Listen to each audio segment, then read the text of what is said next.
All right, you know what time it is. It's a huge day. It's Thursday, and it just so happens to be the Thursday, which is trade deadline. So appreciate you tuning in for the NumbersLie trade deadline special. We had a very exciting trade deadline just pass us today. I was hoping that it was going to be good, and it definitely didn't disappoint. Uh, Previous trade deadlines have kind of disappointed, but this one did not. So let's get right into it, man. I'm not gonna run them down, but we're gonna start with the biggest one. Who when I started watching the trade deadline special, I was like, all right, it's 2 hours. Let's see what happens. And then just boom, you girl Malika Andrews was like, oh, trade comes in, Harden for Simmons. And I was like, okay, wow, it happened. So like all of the talk, all of the hoopla, it finally came to a head, and the trade actually happened. This is weird for me because like it was all the talk. I was like, man, it ain't gonna happen. That's too big of a trade. All this is talk, and it's just funny how they was like, oh no, James is fine, and Steve Nash is like literally just said, oh, James is for all I know, James is fine, and like he was like, I don't know. So yeah, so let me read off the actual trade. So the Nets got Ben Simmons, Seth Curry, Andre Drummond, and 2 first-round picks, I believe 2022 and 2027, one unprotected and one protected. That's what the Nets got for James Harden. Sixers got James Harden and Paul Millsap. That Yikes. that first round 2022 pick can also be deferred to 23 if they want. Mm-hmm. And that 2027 first round pick is top 8 protected. And yeah. I think it turns into $2 million if they keep deferring it past 2029. Yep. Oh wow. Okay. Mm-hmm. A lot of action, man. I mean, let's dive right into it, man. Who won this trade? What are our reactions to this trade? Can I just start off and say, I just remember like earlier, they were like, man, the Nets tweet getting Harden. They gave a ball left for Harden, and he leaving after a year, and they literally got it right back. And so they lost Jared Allen, Karis LeVert, and some draft picks. And they got back Ben Simmons, Seth Curry, who are past this year in contract, and minimum Drummond, who, if he flourishes, will resign because that's his starting spot. Yeah. Like they rebuilt and rebuilt again. Man, like Jared Adams with Andre Drummond, and then he got Seth Curry too. So like that was a ridiculous trade to me. They snapped. Andre Drummond has proved throughout his career that he just needs minutes, you know what I'm saying, in order to produce. A couple of, you know what I'm saying, people I'm cool with really gave me a fucking headache today with their casual fandom. For one, saying Drummond is washed. He literally just started. Oh, wait. Hey, look, bro. Look. I can screenshot it. Hey, Cats told me today, two cats in particular, told me that Drummond is washed. Wow. When in his last start on New Year's Eve, he had 16 and 23. Like this is normal when Drummond starts. So somebody to tell me that Drummond is washed, like we just need to end the conversation. I think even though Seth Curry has had a few little small lingering issues, and he isn't really shooting as well as he normally does, I think that the Nets being able to replace Joe Harris with him is a big deal in my opinion. I don't really feel like they had a ton of shooting. With KD being injured, Kyrie primarily having the ball in his hand, and you losing James Harden, without receiving Seth Curry in that trade, I think that you would be reliant heavily on the shooting of a Patty Mills and like a Cam Thomas, and the young Edwards kid. And I don't think that was enough. Hopefully the new scenery gets Curry back going, but I definitely feel like the Nets won this trade. And no slight, you know what I'm saying, to the Sixers receiving Harden. But like Jawan said, like they pretty much got everything back that they let go for Harden a year ago. Yep. And you know, again, with Drummond, like he's like coming right into a starting spot with an aging LaMarcus Aldridge. Bruh.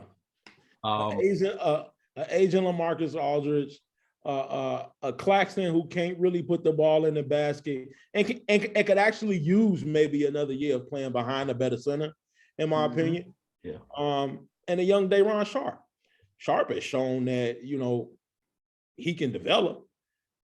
But for a team that's looking to win a ship right now, he's not it. Would you put Claxton over Day'Ron Sharpe right now? Defensively, yes. Yeah. Yes. Another big aspect of this trade that changes the game is now Ben Simmons sticks the Giannis's on the other team.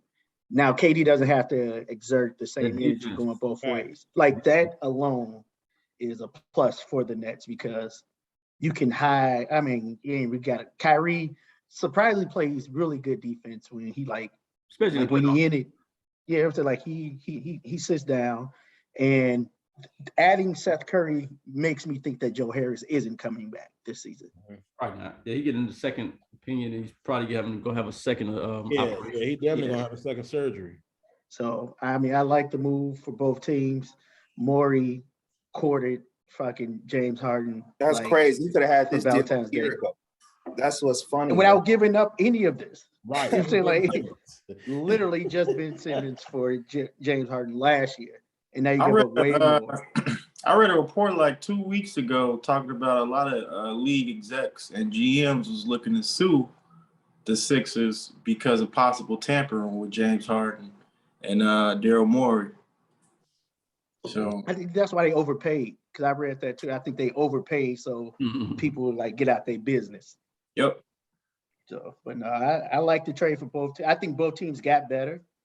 I think if they didn't make the trade and Harden walked in the offseason, it would have been like a huge scandal or something like that, I feel. Nah, definitely. I can see that. I can see that. And then, like, I love the trade for the Nets, but I still really, really like the trade for the Sixers too, because they kept Thibault. That was big right there. Keeping Thibault, keeping that defensive presence, man, and also keeping Maxey as well. Maxey, you got Maxey get his own bucket. You know, Danny Green is old, but he's still in the playoffs. He's still 3-and-D. You know what I mean? I will be excited to see the Nets and Sixers in either first, second, or third round championship round. You know, just to see how they two, you know, two different cheat teams, how they can compete against one another. James Harden better place. That's crazy though. Real quick, this is the second team that he literally forced his way out of. Right. ESPN headline tomorrow gonna be like, is James Harden and Joel Embiid the next Shaq and Kobe? Oh God. Now with that pick and roll will be nasty though. Now, you know, we didn't try to come up with a lot of different reasons as to why Harden wanted out. You know what I'm saying? Not having as much fun in the city, coming from a non-income tax state to getting them checks hit like crazy. But the more I'm reading, the more I'm just seeing that it was a high probability that he was just fed up with the Kyrie Irving situation. I can see that. That's what I thought. He signed on for a big three. Yep. For Kyrie to play full time, and it just wasn't working out like that. Not only was he only playing half games, but you know, it brought a lot of unwanted attention to both him and KD and to the franchise itself. And you know, from what I'm reading, that's just not what he signed up for. So, yeah, I read that him and KD they clashed on the team's culture. I just read that right before the show. So him and KD did disagree about the team's culture for some reason. but I actually do think it was just because of the Kyrie thing. Like, okay, you come on, like, okay, cool, I'm hoop with KD and Kyrie, bet. And then this whole vaccination thing hits, and then like you can't foresee that. And, like Kyrie just doing what he wants to do for himself, and that is what it is. Like you said, that's bigger than basketball. So like you couldn't really foresee this. So now he's like, oh wow, okay, this changes. But I think one of the things that we didn't think about, and not just with James Harden, but with any player, just because an NBA player is vaccinated, doesn't necessarily mean that he was pro-vax. You know what I'm saying? That he was all for it initially. It just may mean that he sucked it up because, not to get his money per se, but he made a commitment to, to his teammates and to the program. And who's to say that James Harden wasn't one of those dudes, who really wasn't for this vax shit. But, he knew who he had an opportunity to play with this season. And, he went and got it. I'm not saying that that's the case. I'm just saying that it is something to consider, not only with the James Harden and Kyrie Irving situation, but with any player on any team, to be honest with you.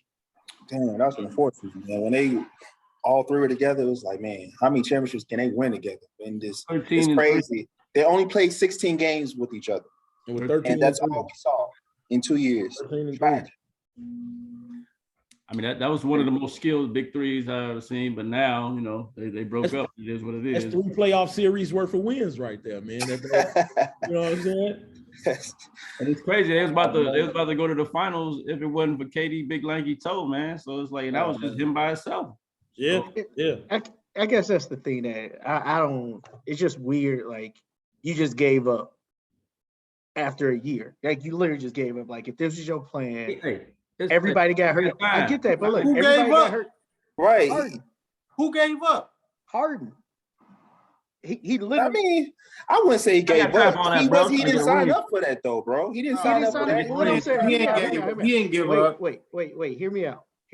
We just said they was 13-3 when they played together. There's been 82 games since they played together. Harden been hurt, KD been hurt, Kyrie unvaccinated. So it's like out of a 16-game sample, you was like, all right, I'm good. I can't do this no more. And literally, we saw 2 weeks ago, like New York about to lift. Well, the state of New York is going to lift their vaccine mandate. It's like that's changed. That's literally changing the narrative of what you're upset about right there.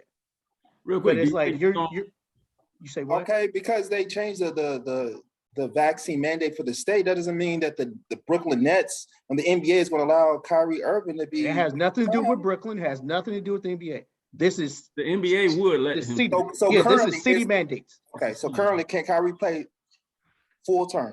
Yes or no? No, he cannot. Okay, because it's not lifted. That's exactly why Harden wants out. But what I'm saying is, literally, New York announced yesterday that they're going to lift their mandates on the 27th or whatever. So currently, right now, he can't. But in 2 weeks, he can. Yeah. So now, what's the problem? So I read that those two didn't really vibe well together, and that's what and that's what I'm saying. So they weren't feeling each other as players, as people. But if you watch the games, and you can tell if I'm being biased. If you watch the games, the Nets play way faster when James isn't on the court, and they get up and down more. James slows the ball down. Absolutely. So it's I can see that Ben now. Simmons, they definitely want to push it more. I can see the change of philosophies, and I feel like that's the culture thing that KD might be talking about, where like they literally look like two different teams when Harden's on the court and when he's off the court. There's more ball movement when he's off the court, and I'm not saying it doesn't work for Harden or it doesn't work for teams, but I can see it being deeper than just like I can see it being like philosophy differences as well, even with Steve Kerr. Just on the type on how they play the game. So real quick, let me hear from Minnow, because I know Minnow had a couple opinions about the Nets and the Sixers. So on one hand, Menifee, I know you were a critic of Kyrie and Harden playing together. So speak on that, and also speak on your boys Harden and Embiid finally hooping together. I don't recall me being a critic of Kyrie and James Harden playing together? You Pull want the receipts. huh? Oh, I thought I thought you were saying that you didn't like their playing styles together. Maybe I'm sorry, misquoted. No, I don't recall that at all. But I was very ecstatic to hear about James Harden playing with Joel Embiid finally. I've been rallying for this trade for the past 2 years now. Everybody knew that Ben Simmons and Joel Embiid couldn't play well together. They don't mesh. Their games don't mesh. They don't have good chemistry on the court, and I'm surprised that it took this long for the trade to even happen. But I'm just glad that it is, and I may be a Sixers fan moving forward. May add that to my list. Like Twitter. It's okay. True, man. If this was 2 years ago, like y'all know how I was on the Sixers bandwagon a couple years ago. Like if this was 2 years ago, like And I was telling you, I was like, bro, they gotta blow that shit up, bro. But it was obviously gonna blow it up, sure. But yeah, I mean those are my thoughts. I'm glad to see Joel Embiid actually have a chance to win a championship this year. Yeah. I truly believe Ben Simmons is going to fit with Kyrie Irving and Kevin Durant. I think that's going to be a nice three-piece. And then Andre Drummond is very underrated, especially on that squad. All he got to do is rebound. For the casual. And so yeah, I mean, I think at the end of the day, the trade worked out best for everybody involved, and yeah, everybody should be happy. I mean, you know, James Harden got what he wanted. You know, Brooklyn got what they want. Ben Simmons got what he wanted, and ultimately, it's best for the fans and it's best for the league. Now that we got Ben Simmons back playing, James Harden, hopefully he'll come back. You know, now that he's on a team that he wants to be on. So, you know, everybody's happy, and that's all I care about. Y'all think Ben Simmons checked himself out the Mental Institute? I think so. I think he's like, you know what? I'm feeling better. The first flight out, bro. I mean, to have, you know what I'm saying, to get reports like 20 to 30 minutes after the trade that he's already spoken with KD and Sean Marks. I mean, that's a super positive. That's a super positive story to hear. You know what I'm saying? Considering, you know, where he was or where us as fans assumed he was mentally, you know what I'm saying, the last couple months. Yeah. So who wins in the 7-game series? Brooklyn. Everybody healthy. Both teams fully healthy. Everybody can play all the games. That's Brooklyn. tough. I'll probably say Brooklyn. Nets. I'm gonna say I don't really want to go too far into the Sixers team. Even with half yeah, players that's going to I'm going to step 6 up in the starting role to like Cormats and George Niang and them. Cormax. Good role players and can shoot the ball. I just don't know what type of defense they play, especially when you get into the half-court game of the playoffs. So that's why I would go with the Nets in the 7-game series. Even with Kyrie half the games, hypothetically, let's say Kyrie can't play home games. I'm taking the Sixers then. If Kyrie can't play the full series, I'm taking the team that's fully healthy. I'm sorry. Yeah. It's just a numbers game, you know. Even with Kevin Durant and Ben Simmons. Yes, and I got Joel MVP Joel Embiid. Cancel that out.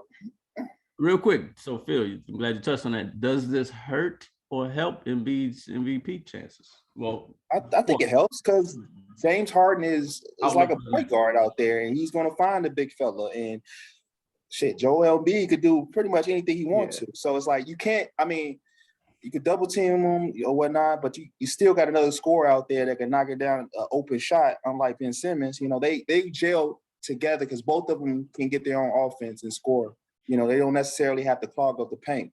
You know, so I think it works both sides. Sure. And B will get tired of trying to catch lobs fucking with James Harden. Oh man, I don't jump that high, bro. I don't jump. Right, chill out. Who do you think this is? But I do feel, you know what I'm saying, having Harden, that later in games you'll be able to see a fresher Embiid because he won't have to work as hard on the offensive end. And then also, he'll be able to get 1 to 2 more extra minutes on the bench when that second unit is out there. You know what I'm saying? If Harden is out there still with the ball. So I think the trade will produce a slightly more fresh Embiid in the latter part of games.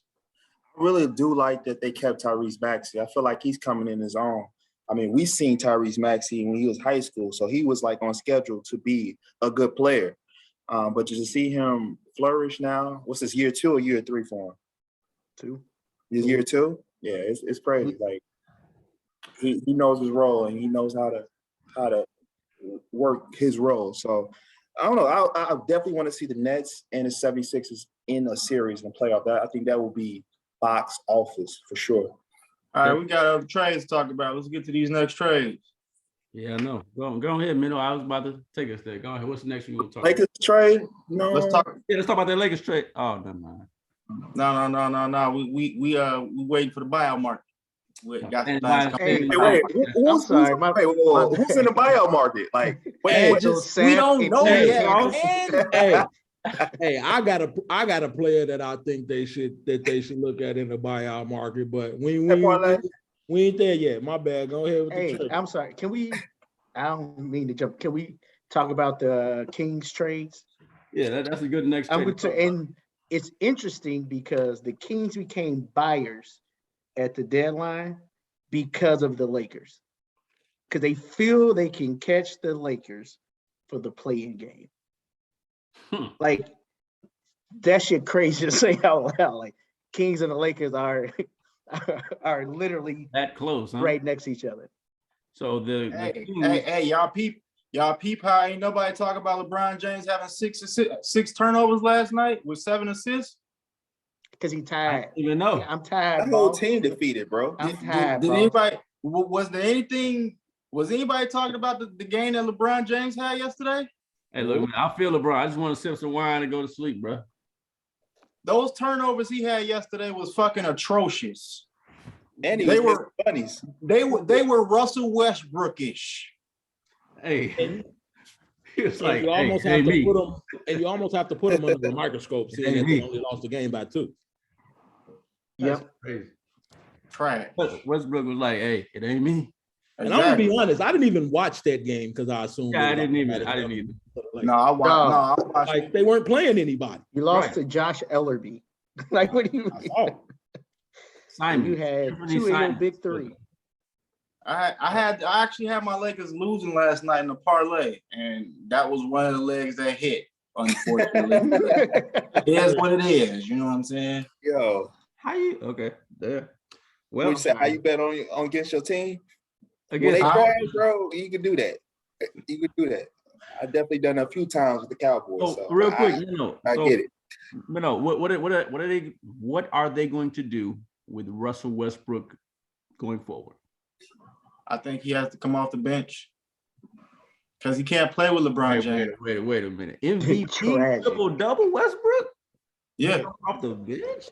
$36 million man coming up. That's crazy to say out loud. But if Vogel is not going to allow Russell Westbrook to bring the ball up the court and have LeBron James on the wing, then he needs to come off the bench. They definitely got him in that relationship. Vogel. That's why Vogel needs to be gone. They need to amend that relationship because I'm sure Russell Westbrook is feeling some type of way about Vogel. Because even though LeBron James is a better facilitator, a better passer, he's also a better shooter than Russell Westbrook. So you got to allow Russell Westbrook to play in his strengths in order for him to be effective. And he's not effective off the ball. He's more effective when he's on the ball. And unfortunately, that means that LeBron James has to play on the wing, which I feel he should be able to adapt to with him being the greatest player of all time. Hey, how did Westbrook keep in mind that y'all kept THT? He was supposed to take another step this year, and he doesn't look the part as LeBron James and them said that we don't want Kyle Lowry because THT is the new wave. I remember that. I remember that. So I'm just throwing that out there because we looking bad right now with a lot of decisions we made in the because he offseason. missed Summer League. He pulled up and watched Summer League instead of playing in that shit. DeMar DeRozan, That dude, DeMar DeRozan thought he was going to be a Laker this offseason. Buddy Hield thought that he was going to be a Laker this offseason. Just think about those names. That changes the game instantly. As we can see, DeMar DeRozan is perfectly fine being off the ball. Right. Candidate. So look, the Lakers are 26-30, number 9 in the West. What's Spurs record? Oh, well, Spurs. I appreciate you bringing them up, man. Hey, y'all got Goran Dragic though. Spurs got an MVP. Spurs got Tomas Satoransky. You got Dragic probably gonna get Dragic. But and he better call LeBron. If Dragic called Dragic said he didn't want to play for the Raptors, he want to play for a championship team, and he goes to the Spurs. He'll get bought out quick. But he better be on the phone with GM and tell him like, "Hey, big bro, brother, I'm coming to town." Hey, that'll change the game for the Lakers. Spurs only 20-35. Nets just lost to the Wizards by 1. What's that, 11? They need to go ahead and get the team rolling now, man. Get these new guys rolling. Ben Simmons is coming help is on the way. Ben Simmons is playing on that next game on Miami with on their next road trip. So he's thirsty to play. So I think they said that already? Yeah, they said Ben Simmons is thirsty. He coming on their road trip. Like he's ready. Oh shit. I heard he's been working out and looking good. So I don't think he's gonna need a lot of them what they've been calling it when you come back from conditioning reps. COVID. Yeah, them conditioning days. Yeah, that'd be all right. He 24. He better be all right. He'd be all right, man. Hey, how much you want to bet? Ben Simmons gonna start shooting jumpers and stuff. His confidence gonna be right. Like women jumpers, like the paint jumpers or 3-point jumpers or 17. Listen, he about to have the Wiggins effect. He gonna have that Wiggins effect. Man, like you just get. It's when no training camp, you just think he's just gonna come out of here randomly shooting threes and just I'm not saying go hit like 8 threes. I'm saying he go shoot too. That's all I'm saying. I saw a post that said if you shoot 2, he going 7 from 9 from the 3-point line. Listen, KD go. Are you gonna hear in the background like shoot that bitch from KD? The world in trouble if that happens. I'm telling you, watch. It's gonna be like Blake Griffin. Like, oh, Blake Griffin can't dunk no more. He ain't dunked in 2 years. Exactly. First game, left hand. Hey, I'm trying to tell you. But that old Blake Griffin lasted maybe about 20 games. Yeah, he got knee problems. He can't do that too often. Get all that. I just want to show people I was happy. All right, let's switch gears real quick. Mike can come back. Let's Squeeze, you had brought up the Kings. You had brought up the Kings. Yeah, they was involved in that 4-team trade. Man, did y'all see the Tyrese Halliburton interview? How defeated he was to be traded? Yeah, he's like, I put all my trust into the Sacramento Kings just to get traded. And this is only it's been 9 months. Chill out. Right. Talking about all my trust. I made a relationship with the community. You ever bought a house yet? Like, nigga, shut up. Like, I got a question for y'all though. Would y'all have traded Halliburton over Fox? No. I would have traded Fox. Yeah, I would have traded Fox for the fact that Fox has already been in Sacramento for 4 or 5 plus years. So, you know what you get out of Fox night in, night out with this franchise and with who you got around him. I think for that reason alone, you trade Fox opposed to Halliburton. You know what I'm saying? Especially if you consider yourself in a slight rebuild and looking for somebody else to build your team around.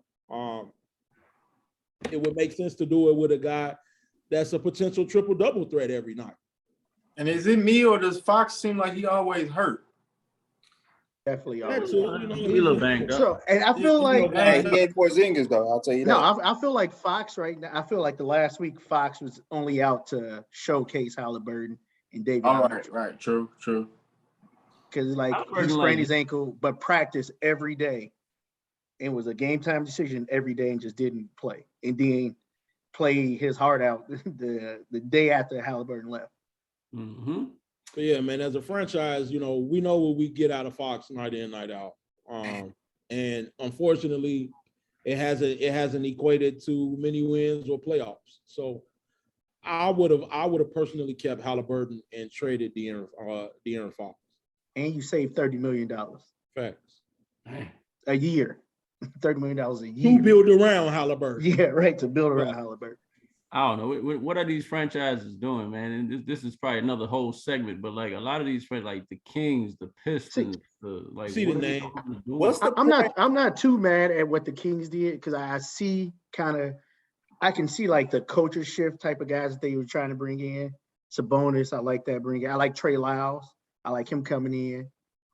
You don't like Trey Lyles? I like Trey Lyles coming in. Like he showcased some shit out in Detroit.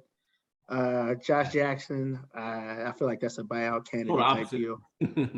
No, yeah, right. I feel like, but I can see like you finally get rid of disgruntled Bagley, disgruntled Hill to like that literally just changes the locker room right there alone. Tristan Thompson and his side bitches and baby mamas, you know what I'm saying? Like you literally got rid of all of the distractions and you just had to include Halliburton, unfortunately. Yep. So one trade I don't understand was that whole Houston-Boston trade. I don't get the logic behind any of that. You switching gears, man. What you want to talk about this trade now? All right. So yeah, I definitely went into that. The Boston that trade was weak. No. Yeah, that trade was weak. We can hold on. I mean, like literally, they didn't do nothing but send Tice back to Boston. Daniel Tice, yeah. So like, what are the Celtics doing? Like they didn't already let go of you know what I'm saying? The Rockets already let Enes Freedom go. Yep, they got him in the trade. They didn't already let him go. Schroeder is an older. He's not old, but he's an older guard than what they have aside from Eric Gordon. And I mean, they clearly with the youth movement. So I mean, how much does he really play? Right. You think they'll buy him out? Possibly. Because Schroeder don't want to be there. He on 1 year. Yeah. That's what I'm saying. Like I feel like Rockets was in full cap clearing mode because they just signed Tice and didn't trade him. So you get that contract off the book. You take Freedom's 1 year contract. You take on Schroeder's 1 year contract. I think Richardson had a 1 year contract too.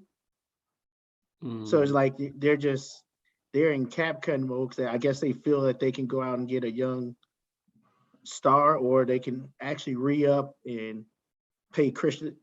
No, Christian Wood's still on contract. Like I feel like they're that team that's like, I'll take your dead weight and get rid of it, like the Thunder did for the last 3-4 years. But as you can tell, no free agents are dying to go to Houston or to OKC. But real quick, just so we're not bouncing around, to stick on that 4-team trade, it was the Pistons, Clippers, Bucks, and the Kings. Like you stated, the Kings got Josh Jackson, Trey Lyles. They also got Dante DiVincenzo. He recently came back, so you know what I'm saying, from injury from Milwaukee. He's had one good game. You know what I'm saying? Unfortunately, he missed a lot of time. The Bucks got Ibaka. Mm-hmm. I'm gonna be honest. Me personally, I'm not a huge fan of that. I could kind of care less. I think Ibaka's career has run its course. Yeah. I honestly think he comes in and does the same numbers that Boogie was doing on the 10-day. Now, yes. What Ibaka have you been watching? Right, that's what I want to know. Maybe I'm tripping, but again, he was on the Clippers, so that's one of Tweed's teams. So he must have been doing something. Well, get the fuck out of here. That boy been putting up 6 and 5 for months. Wow. That's the only reason why I like the Clippers. They just need another big body, I guess, to replace. So what I'm saying is, I think that he has a chance to do some 10 and 6s. You know what I'm saying? But not much more than what Boogie was giving him on the 10-day. Now, his presence will probably be more meaningful in the half-court game in the playoffs on defense. But I don't think they should expect much from him on the offensive end. That's just me personally. They're trying to replace Brook Lopez. Tucker, PJ Tucker. That's what they're trying to do. So Ibaka go stick your other team's best wing. They're trying. Please, he'll get, bro. He's not. He's coming off the bench. He's not Ibaka from 6-7 years ago. Like this isn't even Raptors Ibaka, bro. Like, but I think that he was more so of a backup for, you know what I'm saying, for Brook Lopez. However, you know, the franchise kind of feel that he may be back before the end of the regular season. Yeah. It's just tricky. He 33, you know what I'm saying, had the back issues, whatever. In that trade, the Clippers got Rodney Hood and Semi Ojeleye. They just playing shit. I don't know. Y'all think Kawhi coming back? No, not now. There's no point. And the Pistons get Marvin Bagley. I don't know what the Marvin Bagley. Maybe it's just an audition for the offseason. Possibly. Because he's a free agent and they not in win now mode. So I don't know. Yeah. I don't get it, but you know. So, yeah, I don't know. I felt like there was a lot of trades. A couple of them literally have no meaning towards anything. True. It's just teams clearing cap and taking on dead weight. Hey, what was weird was 2 days ago, I was on some hating shit because Porzingis was out, right? So I went to the Dallas Instagram page and I was heated because I wanted Porzingis to get traded partially to allow his value to increase because I just felt like him and Luka wasn't going to mesh anymore, right? So I go to Dallas Mavericks Instagram page and I specifically at them and I say, Dallas, y'all need to trade Porzingis because he will not. I said he will not allow Luka to win a championship as long as they playing together. His inconsistencies and his injuries will never allow them to gain rhythm, therefore winning a championship. And then that man got traded today. I fucking looked at your shit like, you know, unicorn. What's the Tim Legler say? Yeah, he's a unicorn because he has the talents, you know, that's unheard of. But he's also a unicorn because he doesn't have the availability. But you never see him. You never see him. That's real though. Like another failed attempt. That's tragic. It's unfortunate. He was injury prone too. Porzingis is a beast when healthy, but yeah, takes a lot. I think Dallas makes a run at a bid this offseason that fits Porzingis's game. I mean, Luka's game a lot more. Who would that be? Like just a rim runner? Not even a rim runner, a guy that don't need the ball that defends. Yeah. John Collins? Tyson Chandler, pretty much. JaVale McGee. JaVale McGee would be a pretty good player on the Mavs right now. I guess, well, they had Willie Cauley-Stein, and he didn't work. I mean, he was fine, but I mean, you're gonna upgrade because you have the money to upgrade past the Willie Cauley-Stein. That's what I'm saying. Gotcha. All right, let me see. And Collins just re-upped, I thought. Who? John Collins. Didn't he sign a contract this offseason? No. Almost a max deal. Oh, hey, you're hearing it here first. The Mavs will make a run at DeAndre Ayton for a max deal. I can see that. I don't think that would be what they need, but okay. I'm just telling you. You're not heard it here first. Not a good Da-na-na. Or they gonna grab somebody from Orlando. One of them 11 bigs they got. Man, Mo Bamba need to start somewhere and by himself. Get rid of Wendell again. Yeah, Wendell, Bamba. Like both of those are good candidates to go there. Yeah, I like Wendell a little bit more. Yeah. Bamba played around the perimeter too much for me to be that tall. All right, let's run down these other trades. My San Antonio Spurs traded away White to the Celtics for Josh Richardson, Romeo Langford, and a 2022 first-round pick. So I like that trade for Boston, man. So now it's White is a little bit more of a consistent shooter than Josh Richardson, and he could defend, and he's a rebounder for a guard. But he's going to start, right? Yeah, sure. I think he starts. White, Smart, Brown,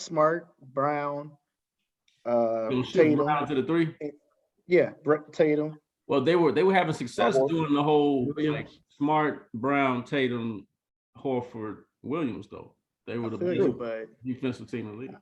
I hear you, but do you see who they were playing when they went on their run? Did you look at the teams they played against to go on their run? Since Christmas, no, I haven't seen that. It's nothing to write home about. Christmas, they've been like going crazy, but all right, I got you though. But yeah.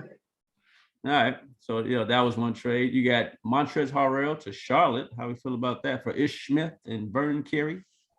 I don't get it. Me neither. How many centers do you need in Charlotte? PJ Watt, like I thought they still got PJ Washington, right? And Plumlee. And Plumlee. I don't know, man. Like,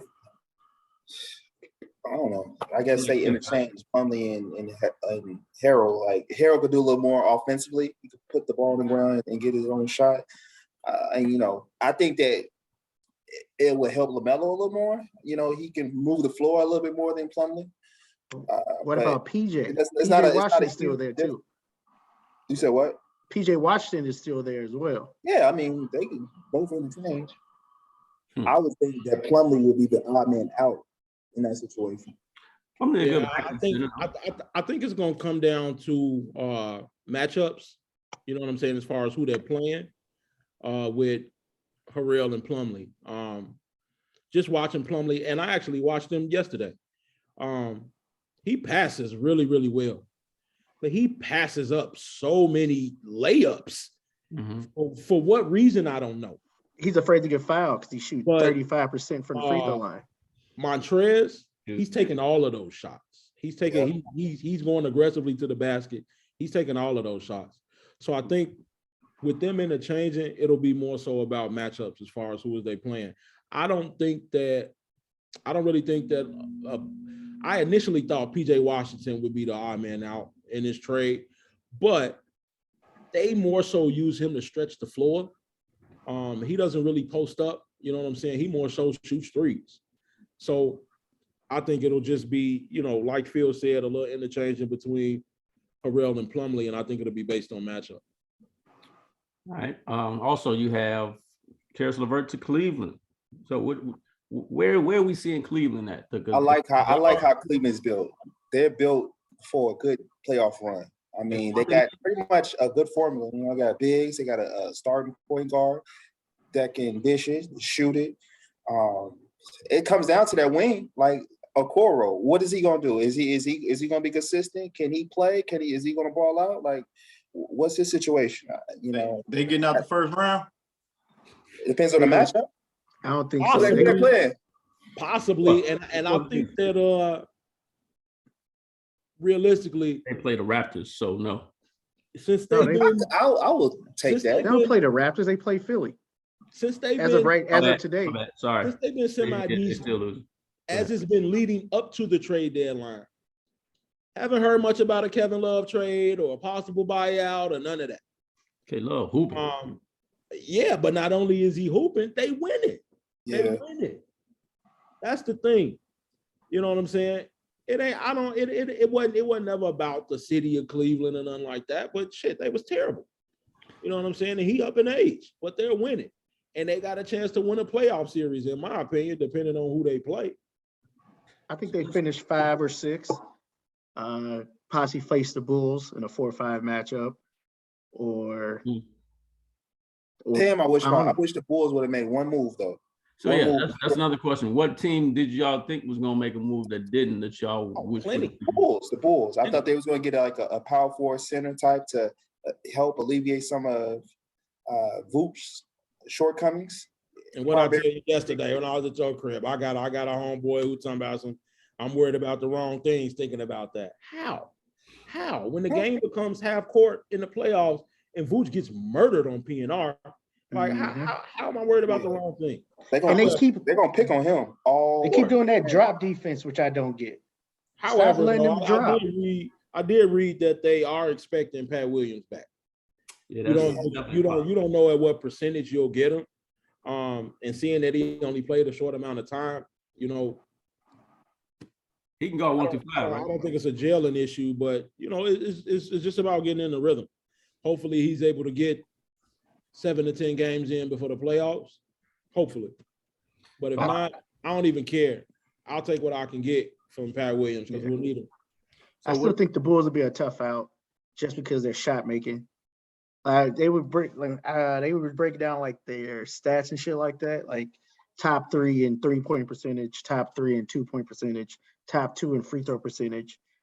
We're not defending that great, but we're at least getting it right back on the other side. Yeah, DeMar DeRozan and Zach LaVine. And right. And when's the last time we saw the Bulls healthy? When's the last time we saw two of their top? They still a player away, man. They still a player away, in my opinion.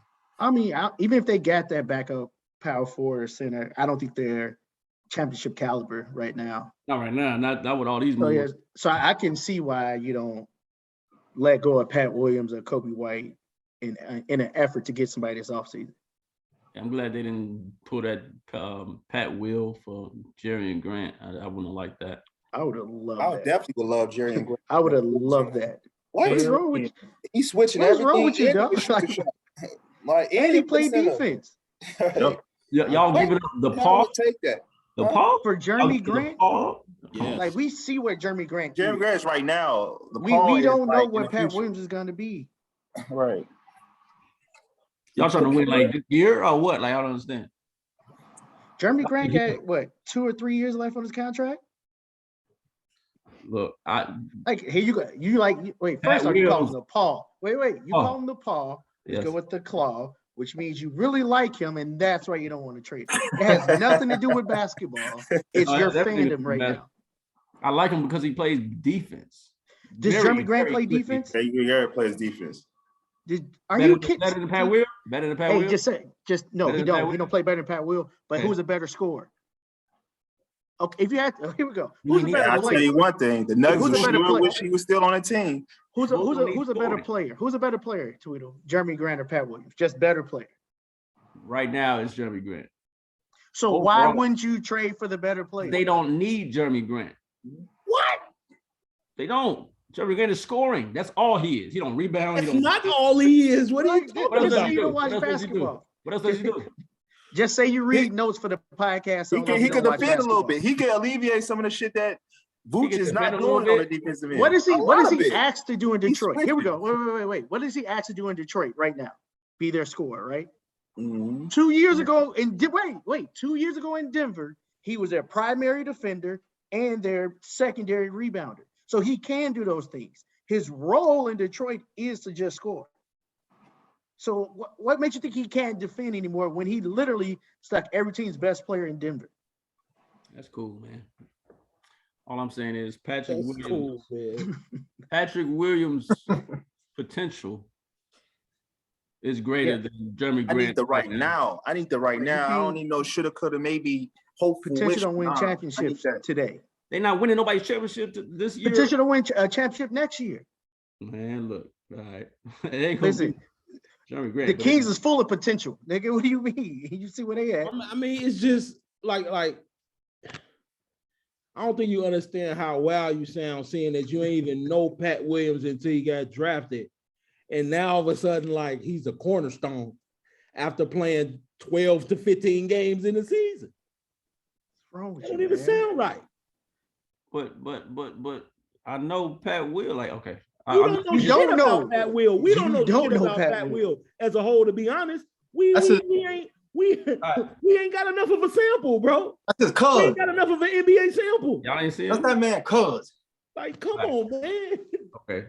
So LeBron Will one time. The man is a rookie and play how many games this season? How many games? He got hurt in the first month of the season, bro. No.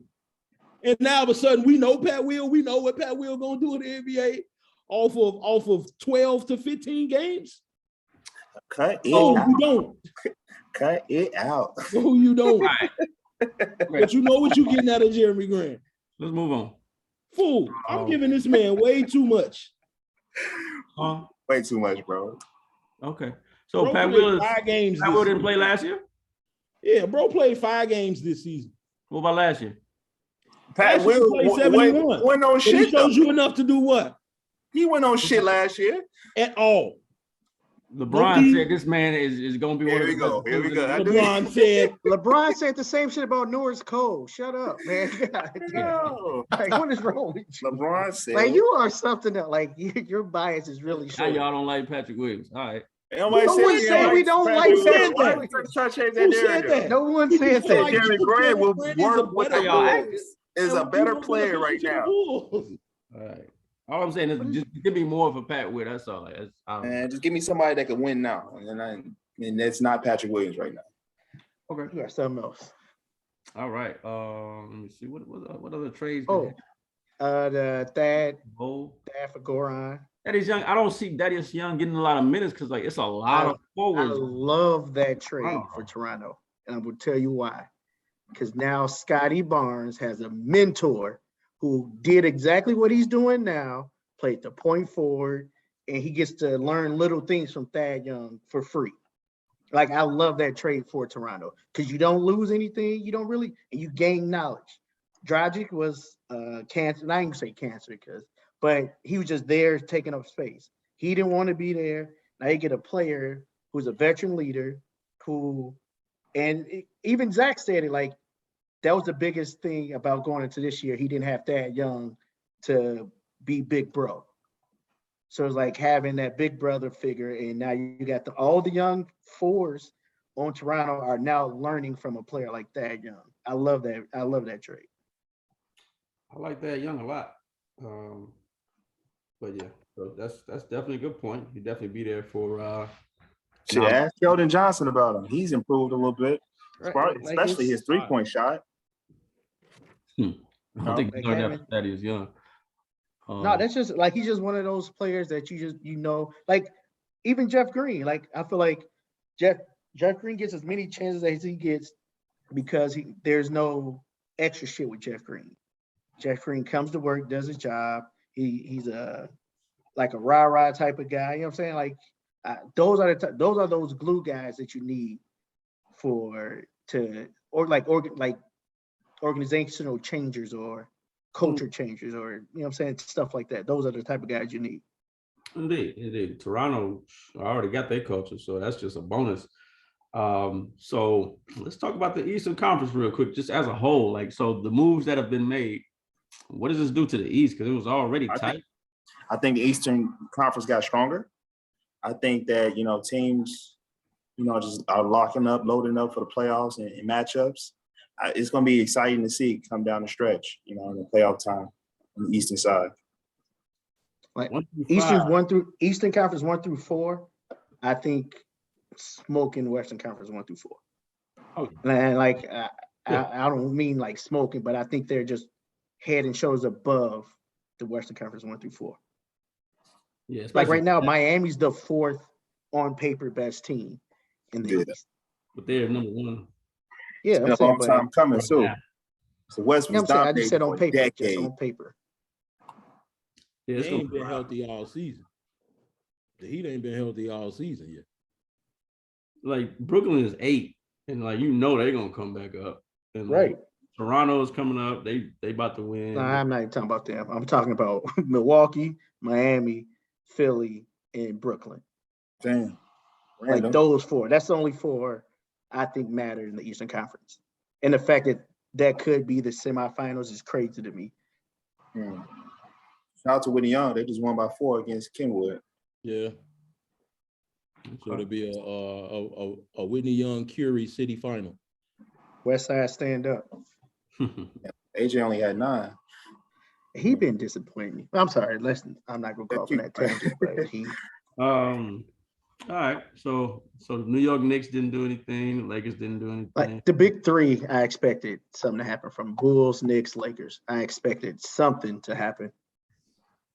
Yeah. And literally nothing. Yeah, I can't say that I expected the Bulls to do something. I wanted them to, but they didn't. I expected the Lakers to do something.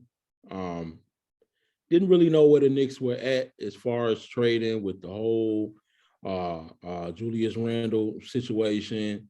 So they were kind of up in the air to me too. But I definitely expected the Knicks to make a move. The Lakers to make a move. What's Julius Randle's contract looking like? He just signed a contract this he offseason. just resigned. Oh, there you go. I personally was looking forward to seeing De'Aaron Fox play somewhere else, other than Sacramento. I really thought the Warriors was going to try to trade for Miles Turner. I would have liked to see that happen. I think that's what they need to solidify a championship. I definitely was surprised that my Lakers didn't do anything. And the Knicks, specifically the Knicks, because I really don't understand what they're doing. They made that trade for Cam Reddish earlier in the year, and I don't understand for what they don't play him.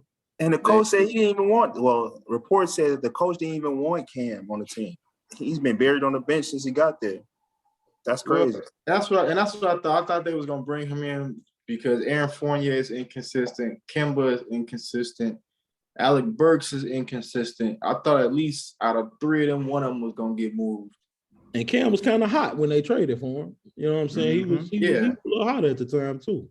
And the thing is, Derrick Rose is about to come back, so it's like I really don't get what they're trying to do with the Knicks, especially seeing how successful they was last year as a ball club, and then fast forward to this year, Julius Randle is his numbers are down after getting paid, and you think that they do something else to try to get him a little spark for the rest of the year, but they was just like, nah, we good. He did enough. Right.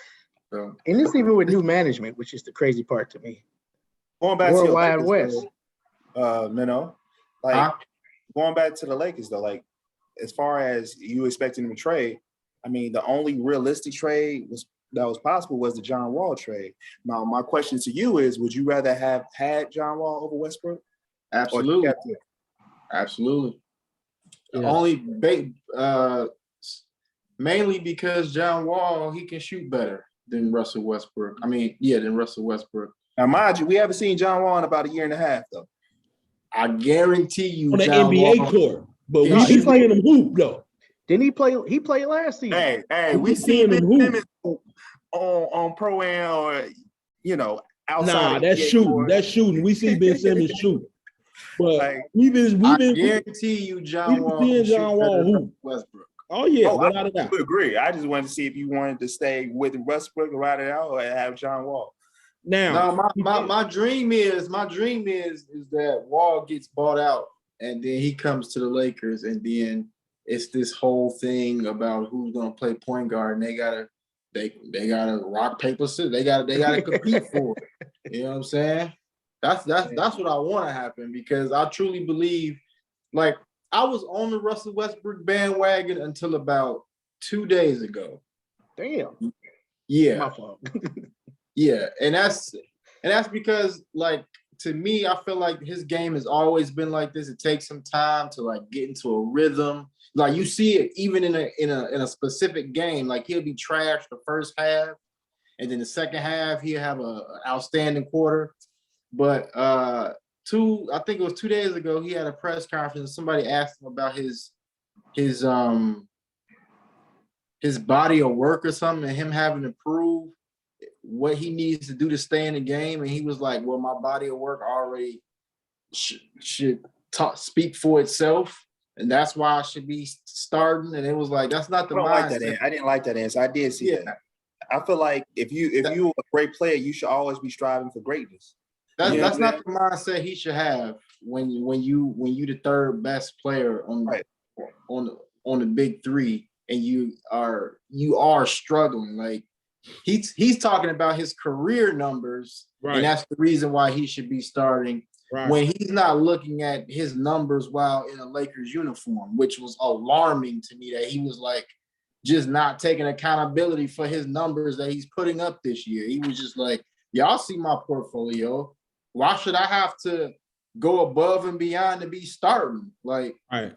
When I saw that, that's what was like, all right, I'm done with Westbrook. The other thing was when he was patting LeBron James and Anthony Davis on the head, like, man, if I was out there, I could have been able to help, but you saw what you see what I'm supposed to do, you know? And I'm just like, oh hell no, he gotta go.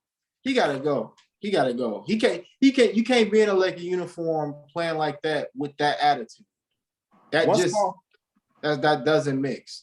Like in life, that doesn't mix. So no, he gotta One go. small thing about Westbrook's game that I noticed that he hasn't been doing this year or consistently or even attempting versus his years at OKC is him in fast break, stopping on a dime and pulling up for that 15-footer at that free throw line jumper. He's not taking that anymore. He's not. No, he like, taking it. Just hit all backboard. I was gonna say he's taking it. He's just not hitting it. Like he's worse. So, but my thing is, we know exactly what Russell Westbrook is, though. We've seen it exactly that before he came to the Lakers. This is who he is. Like, why are we surprised? And like, why are we like focusing on Westbrook? Like, we know Westbrook needs it's magnified because he's in LA. No. That's not what I was saying. What I was saying was I jumped off the Russell Westbrook. Like, I've been the Russell Westbrook cheerleader the entire time. And like I said, it just was 2 days ago when I was just like, oh, that's how you thinking up here? Like, if that's his, like, if he's thinking about the game and that's his approach to the game and that's how he's thinking up here, that's his personality, that's how he approached the game. Nah, we can't have that over here with the Lakers because you don't see the fault in your ways. And that's crazy to me. That's alarming to me that as a grown-ass man, he can't sit back and say, yeah, I need to watch film, or I need to do something in order to make myself more beneficial to this roster. You can't just get on the podium and say, y'all seen my resume, y'all see what I do. Why should I gotta do anything else to be started, to finish games?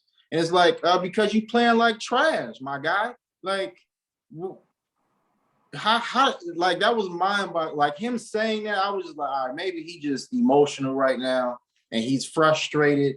And this is just him, you know, just trying to get his frustrations out, but with the coaching staff or whatever. But for him to say that, that's when I was just like, no, I can't have that. Like, I was still a believer of after All-Star break, he was going to turn it around.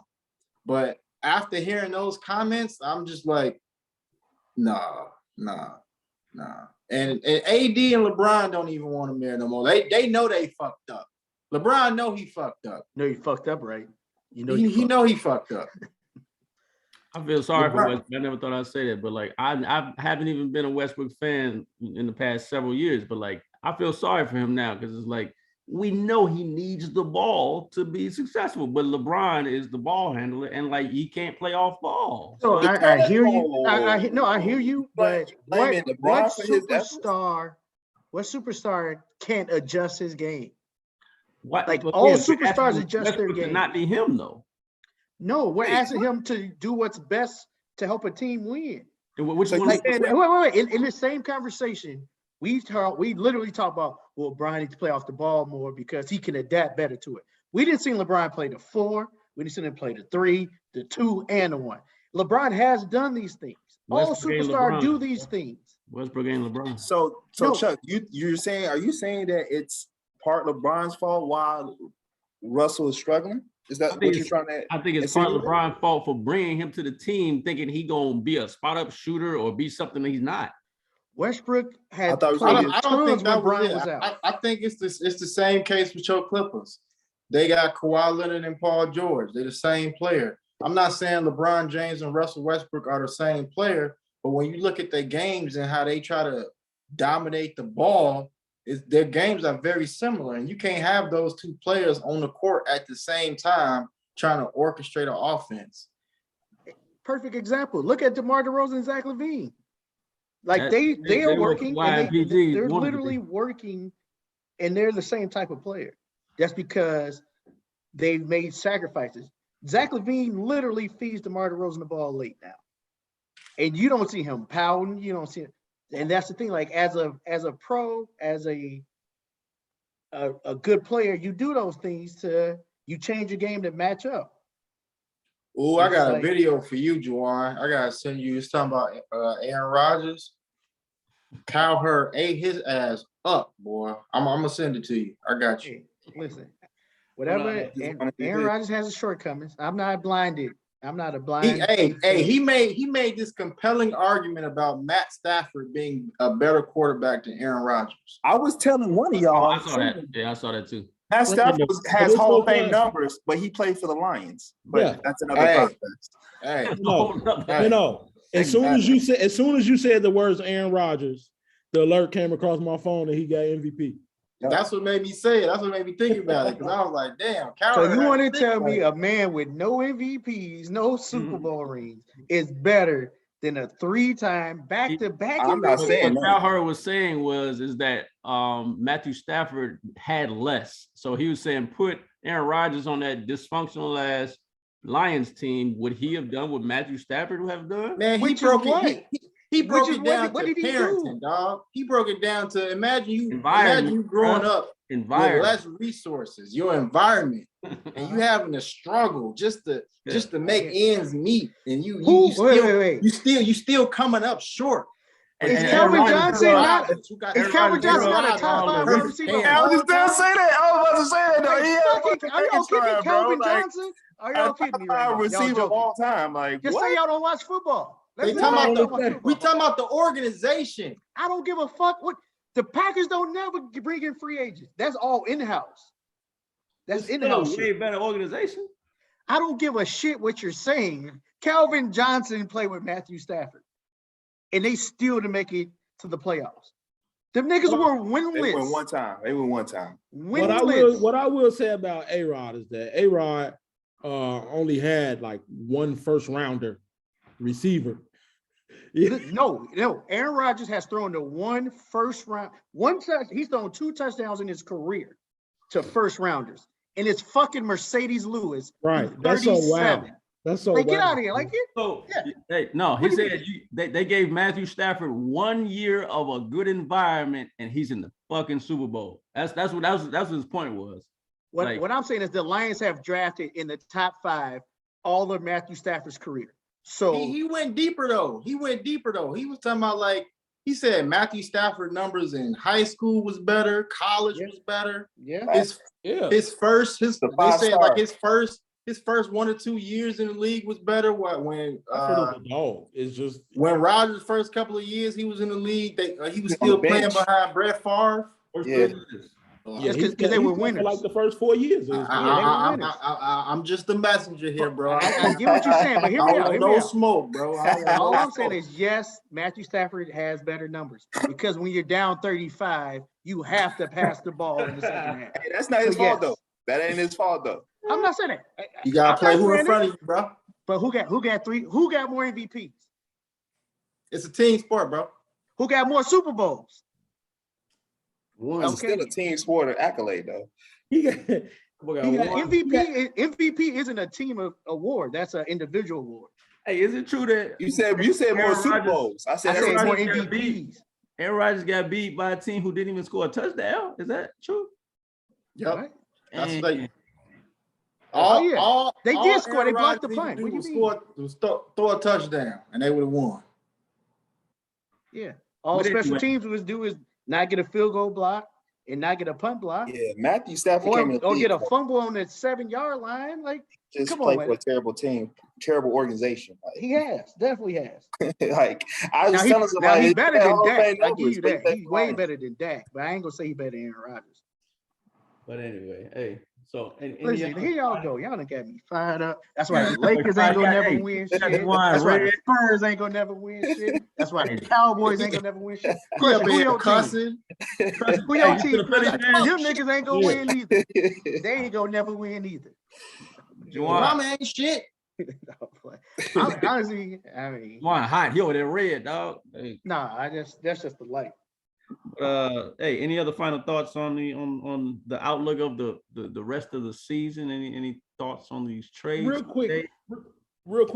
Three players today got traded back to teams that they were on either last year or the year before that. I hate to see it. And but I think all 3 of them, in my opinion, played a decent role back on these teams. Let me go. Let me go into it. For one, Ish Smith back to the Wizards. Okay, I see that. Who else He's is the playing only point guard they got, right? Exactly. That's one. I should have picked him up today. That's one. Torrey Craig back to the Suns. I like that move. Added depth. While he might not play as many minutes as he did last year with the emergence of Cam Johnson, they need him though. Exactly. They're still going to use him in the playoffs. And I think they're going to use him a decent amount in the playoffs. Oh, yeah, for sure. For defensive purposes. He can score a little bit. And Daniel Tyson's going to play. Yeah. Daniel Tyson's going to play. I mean, the only two people in front of him are Robert Williams and Al Horford. And at the moment, they've been playing together. They got rid of Enes Freedom. I forgot about that. Yes. And the team that they traded him to then released his ass already. Rockets. Yeah. Well, yeah, that's true. I like Daniel Theis, but I just don't like. I think all three of them play a decent role for those teams going forward for the rest of the season. Not saying that Ish Smith is finna be, you know what I'm saying, killing at the point guard spot and getting Washington back to where they were at the beginning of the school. I mean, at the beginning of the season. I'm about to say beginning of the school. Definitely serviceable. But yeah, March Madness mode. Big time serviceable though. Real quick, before we leave, any previews of March Madness? Anything we should watch for in college? I know March is coming up. Players, yeah. Jabari Smith, I think you'll like him. Jabari Smith. I think you'll like Jabari Smith. We talked about Paolo and Chet enough. Menifee boy Chet. Yeah, he a monster, but I mean, he playing in the non-conference. Like I told you when I was just over there, like, bro, we looking at the schedule, like they, you know what I'm saying, he finna go crazy against Pacific. You know what I'm saying? But it is what it is. No shade on Chet. Like, I know he a dog. You know what I'm saying? Know he a dog. You see him when he gets to the league. Right. He'll be there next year. Yeah. He'll be there next year. Yep. He's a top 3 pick. That's gonna be the top 3, probably. Yeah. Paolo, Chet, and and my boy from Auburn. Yeah. So my final thoughts are the Clippers. I love the Clippers getting Norman Powell. Kawhi is creating the Raptors. He's bringing the Raptors to LA where he got rid of Serge Ibaka. That's a different story. I love Norman Powell and I love Robert Covington with that team now too. And if Kawhi and PG can come back, man, look. I think you should more so focus on that team for next season. Yeah. Why not though? Like no, because they got to build a new arena. They got to win ASAP. I think they own a ASAP. Not this year. No way in hell. No way in hell. Even if both those players come back, they're championship contenders. No. Yes. Nope. Yes, they are. So fully constructed. That team. They are, especially Robert. Can I finish? Can I please finish? You looking at me? Team, oh, sorry, go ahead. That team, fully complete, can beat Brooklyn, Philly, Milwaukee. Yes, they can. Yes. All right. Fandom, man. All right, man. Y'all have a. You're a prisoner of a moment. I know you ain't seen Kawhi. Last night. I know you ain't seen Kawhi in a minute, but he's still a top 5 player. I want OBJ to win MVP. Just stick it to the media. He's still a top 5. No matter if y'all ain't it's cool. Yeah, we ain't got to go no further. It's cool, G. Kawhi Leonard is still Kawhi Leonard. Water is still wet, fellas. What is Kawhi done? Who is Kawhi Leonard? Remember? Okay, all right. No, yeah. You talking about Toronto? Don't worry about it. Are we talking about Toronto Kawhi? Don't worry about it. Yeah, the dude who won the championship. That was fucked up. Kawhi and Clay damn near missed the same amount of time. That dude. Now. Huh? Yeah, the one that won the championship. Yes. 3 years ago. Let it go. Okay. All right, but yeah, that's my final thoughts. All right, good night. I'm gone. Bye. I'm done. Phil and Minnow, what's y'all final thoughts? I don't think that's possible, bro. I'm good, man. I ain't got no thoughts. Hey, who y'all got in the Super Bowl? Betting on it. I got Joe Burrow, man. He swagged out, man. You know what I mean? I like his confidence. I like his story. I got Joe Burrow in an upset, bro. I think he got a lot of points. He's gonna be the second player, the third player to win a Super Bowl in the second season. Joe Montana and Joe, what was the other Joe? Name it. Joe Namath. I don't know, man. I think Aaron Donald gonna go crazy. I think he hit the naysayers talking about his playoff resume and how he has been underperforming in the playoff. I think he's gonna have multiple sacks. Hey, I feel you on that, but I just saw Joe Burrow get sacked 9 times.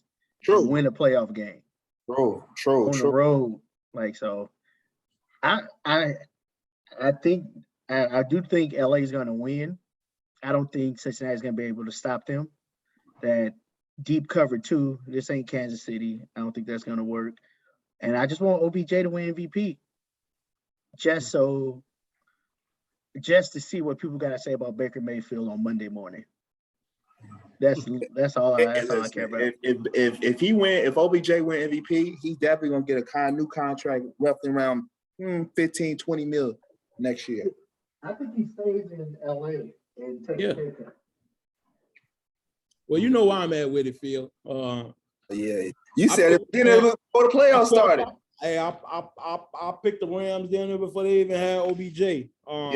Just because I felt that this situation was just prime for Matt Stafford, man. I love watching Joe Burrow and Chase, man. Like with them being former college teammates, like they just immediately click. Yeah. And Burrow also got, you know what I'm saying, cats like T. Higgins and Tyler Boyd looking great. But I'm gonna stick with who I roll with from the beginning of the season, man, and that's the Rams. I definitely think it's gonna be fireworks. I don't think it's gonna be a 10-13 game like we see with the Packers. Nah, me neither.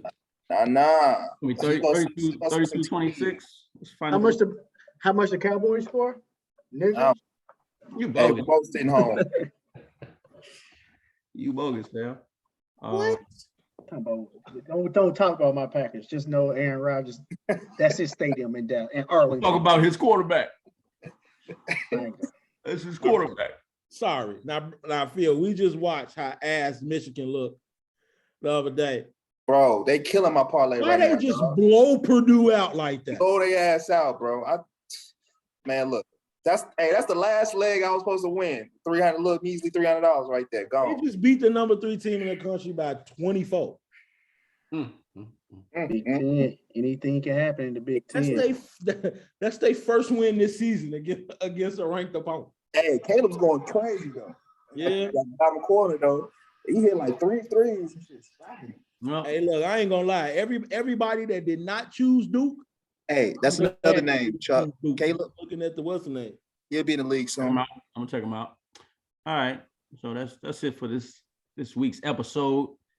It's been a very eventful trade deadline and Super Bowl coming up, Super Bowl weekend, All-Star weekend coming up too. So a lot of action. For me, All-Star is a nice break. I'm gonna take a look at these shows I gotta watch. If you got a show, let me know so I can watch it because I won't be watching All-Star outside of the the Rising Stars. But yeah. You don't watch nothing else?